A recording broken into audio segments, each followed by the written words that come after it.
Our God will act on our behalf because we belong to his name. He will rescue us. He will save us for the sake of his name.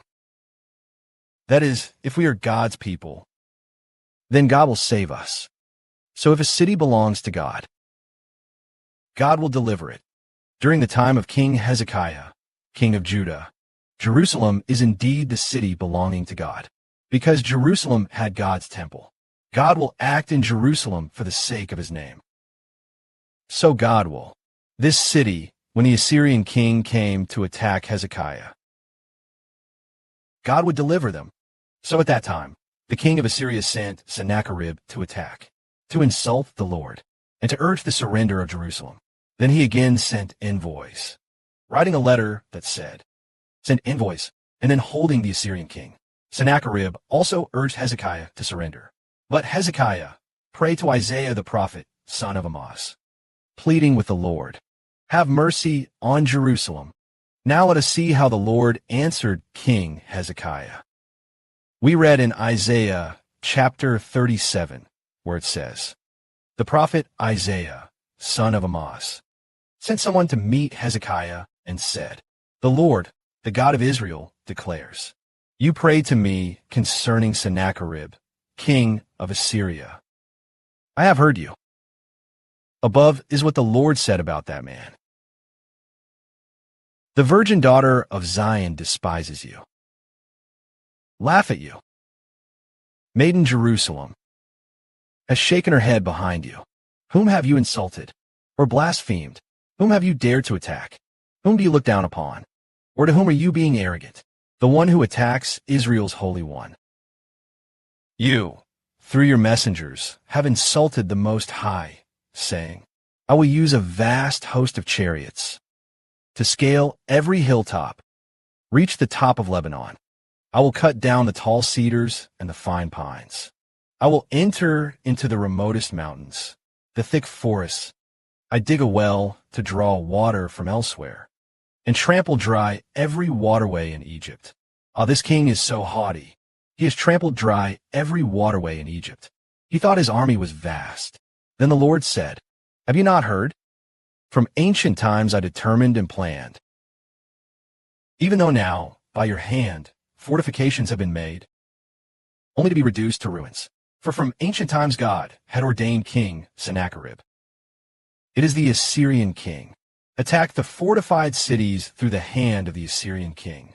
Ah, from ancient times God had planned for this king to attack many idolatrous cities. For this reason, their residents have no capacity for panic or shame, like tender grass in the fields, or like young vegetables and the fresh grass on rooftops that is not yet grown, which withers away. You, whether you sit down, out you go, and you come, and the wrath you have unleashed upon me. I have known all, because of the fierce anger you directed at me, and for the arrogant words that have reached my ears. I will hook your nose with a hook. Put the bit in your mouth, so that you shall turn back on the road from which you came. That is to say, God, having heard Sennacherib, because of his pride, God will put a hook in the nose of the king of Assyria. He will hook his nose, and with this rope, he will put a halter around his mouth, just as one leads away cattle from the fold, and lead them back to his own country, to his own capital. Now, let us continue to see what God says. O Israelites, this is the sign that I will give you. This year you will eat what grows naturally. Next year, we will also eat what grows naturally. In the final year, you will sow and harvest. Plant a vineyard. Eat its fruit. Judah, the remnant who escape, will take root downward and bear fruit upward. For there shall come forth a remnant from Jerusalem. Escapees will come from Mount Zion. The zeal of the Lord will be accomplished. Here a prophecy is spoken. It seems to refer to a prophecy about the second and third years. Actually, it also speaks about future times. That is, the Lord gives Israel and the Jews a sign. This sign is that the Israelites will eat what grows naturally. This year, they eat what grows naturally. Next year, they eat what grows naturally, because of the year of Jubilee. God grants the blessing of not having to work for 3 years.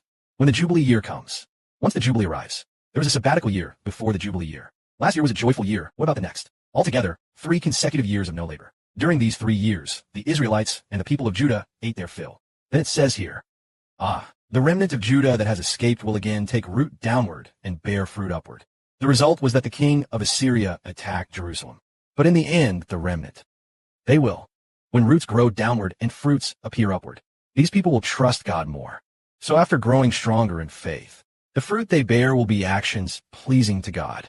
Refers to saying, in the future, we will escape. The Assyrian king symbolizes Russia. This great evil of Russia. Assyria symbolizes Russia. So in the future, we will escape.